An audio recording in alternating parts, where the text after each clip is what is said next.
Okay class, I'm going to give you a short video using this program called Logicola, which I'm going to make available to you all because unfortunately our dashboard program has consistently been pretty buggy with the truth tables. Dashboard Tech has assured me more than once that it's been fixed. It doesn't look like it has once again. Some of you, when you go to view the truth tables on Dashboard, will get this error that says user is forbidden, and there's really no workaround for that. So what I'm going to do is give you this program called Logicola. It's a free to download, and once you download it, it's going to ask you to just put in your name so that it has something to call you. And then once you do, click yes here. What I want you to do then is go to File and Load New Exercise Set. And the ones I want you to pay attention to for this section of the course are truth tables and eventually inference rules once we get to chapter 8. But first thing you're going to do is go to truth tables. When you go to truth tables, if you go to File again, it's going to give you a bunch of different options here. So there's truth evaluations, which are just about individual statements, which you might find useful. Unknown evaluations, where something's missing and you have to figure it out. Formula tables and argument tables. The ones that are going to be most similar to the truth tables that are in our on the dashboard course are formula tables and argument tables. But before I show you that, I'm just going to show you what the truth evaluations look like. All right, so a truth evaluation is going to ask you to evaluate a statement like A or B that I have here, and it's going to tell you what the values are for them. So here I have A equals 1 and B equals 0, and then it gives me this little workspace down here on the bottom to work with. What I would do with this is I'm going to copy this, paste it, and then I'm just going to replace these values with their assigned values up here. So here I have A equals 1, so I'm going to say A equals 1. B equals 0, and then I have to go back to the book, or if I remember, an OR claim A or B is true just in case one of the parts is true. So if either A or B is true, then the whole A or B claim is true, so this should be equal to 1, which is correct. All right, so that's just how you would use this one. This is only about individual statements. But if you want to do this using a truth table, we're going to go to this. All right, so this is what the book has them look like, and this is what you would see if you're on dashboard. So to do this, they've got a truth table here where I have all the possible truth value combinations for A and B. And what I would then do is look through here for each line and determine whether it's true or false for that line. So A and B, excuse me, looking at it on when they're both 0. So if I do a 0 and a 0, for that line this should be 0 because an A and B claim is only true when they're both true. So this one should be 0, this one, the next line should also be 0, oops, that should be 0, and this should be 1. All right, and then once I'll have done that, I'll have completed the truth table. Doing this requires really looking in the book to making sure that you know when an A and B claim is true. That's when all of the parts are true. So in order for A and B to be true, both of them have to be true. That's why it's only true in this one case. And so I can go through and do that for each of these particular simple ones. Like here, if I have A or A, this is a kind of weird one. But what you would have is, if both A's are 0, in this case it's going to be 1. Or excuse me, it's going to be 0. Because an OR claim is false when they're both false. And here the A's would be 1, so that would be true. Okay. Here's another example. So in this case, again, I have my workspace down here if you need to do work on this. So I'm going through this kind of quickly. I don't need to do any work with this because I've got these all memorized now. What I would do in this case for the first line, plug in a 0 for both of these things. And I'm doing that because I'm looking at this line right here. And when they're both 0, this is actually true, oddly enough. So that would be a 1. And I would go back to this line and put in 1. For the next line, and then it takes away my work once I hit enter and I get it right. For the next line, I'll do 0 and 1. 0 for A. 1 for B. This is also true, or also a 1. So I'd plug a 1 in here. Okay. Same thing here. I will plug a 1 in for A, 0, 1 for B. And this is the one case when an if-then conditional is false. So if the first part's true and the second part's false, this is the only time conditional is false. So this would actually be a 0. I'll go up here and put a 0. In this last case is a 1, and then I would be done with that. Okay. So that's an example of how to use this program for these really simple truth tables, which are essentially only for one claim. But what I can now do is ramp up the difficulty to make sure that I'm really ready or prepared to do the stuff that's on the test, which would be more difficult than just these simple statements. So I'm going to go to middle now. Middle's going to be a little harder. So the one thing that middle is going to add are these negations. So I'll go down here, and what I'm going to do is I'm going to plug in my values first. Look at this first line. I'm going to plug in a 0 for A and a 0 for B. And then I'm going to do my negation. So my advice to you is always to do negations after you've plugged in your values. And then you work inside to outside the parentheses here. So this is a negated 0, which is actually a 1. All right, so now I have this. I have a 1 and a 0 inside the parentheses. This would actually equal 0. Just doing inside the parentheses.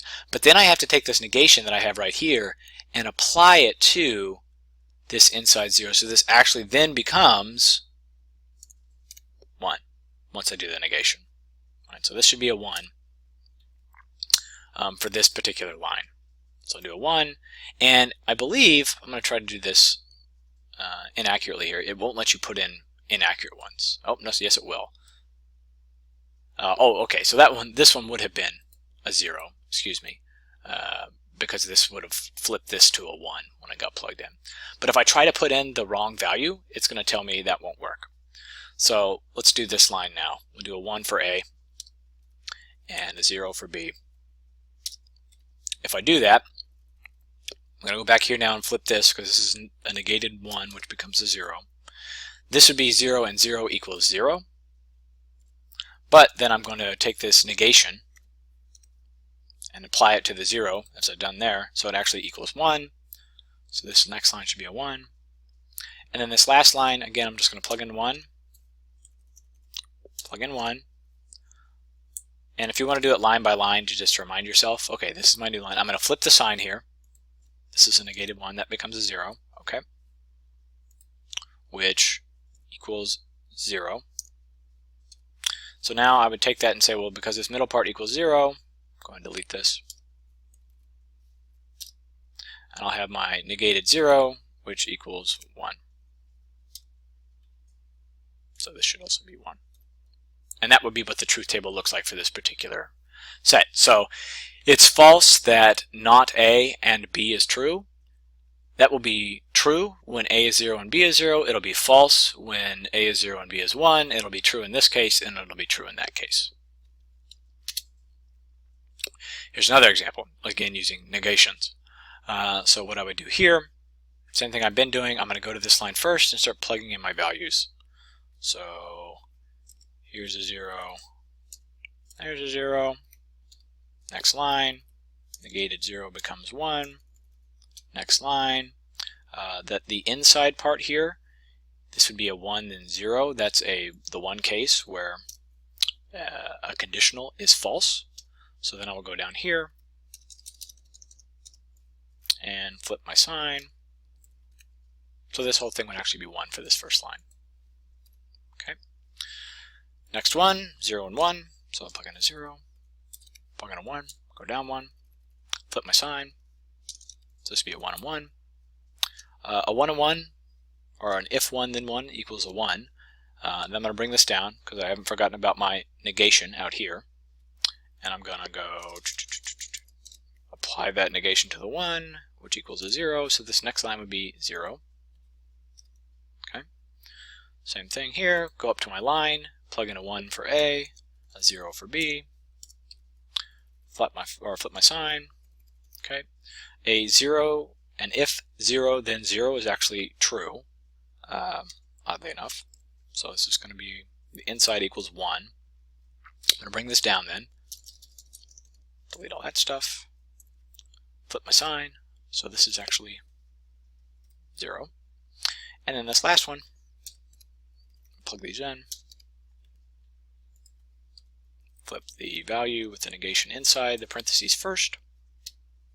This is the inside here, if 0 then 1, that's actually a true case for a conditional, so the inside would be equal to 1. I'll bring this down.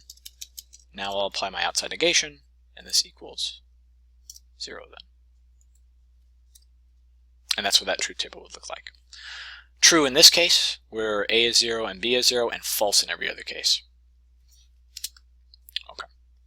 Hopefully that gives you some idea about how to do these middle ones. Now let's take a look at the hardest ones for this section. The hardest ones are way more complicated. So you can do this, but this is going to be harder than anything you'll see on the test. So you don't really, this will be harder than anything you see on the test. You don't really need to do this. This is just available if you want to do extra practice to really test yourself. So I'll just do one line here to show you how this would go. So I would look at my first line first. I've got 3 things this time to keep track of. So I'm going to plug in a 0 for everything. And then I really need to keep track of how to work from inside to outside the parentheses. So that's after I plugged in my values.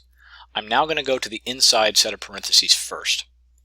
And I'm going to flip this sign, bring this down. And so now I have this one I'm going to work with first. I'm working inside this set of parentheses on my way out. So this would be a 1, then 0. This would actually be a case where an if and only if is false if the signs are different. So these both need to be 1 and they both need to be 0 for this thing to be true. So this is actually a 0 case. So I'm now I have this at this point, which I'm now going to flip to 1. And now I have a if and only if where it's 0, then 1, which means it's false. They need to be the same sign. So that's a 0. I'm going to go up here. I'm going to put in a 0. Okay. All right. The other thing you can do with these truth table evaluations, last thing here, are argument tables.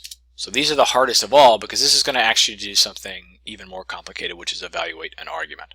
And I'm actually going to end this right here and make a different video, so I've got this in 2 different places. But this is just to show you that you can use Logicola, this program, to do all the truth table stuff that I would have had you done on Dashboard if you were able to access it. For those of you who can access the tables on Dashboard, go ahead and do that. It may be a little bit easier, and I already have videos made for you to look at. For those of you who can't, I'm going to make Logicola available to you so you can start doing it this way.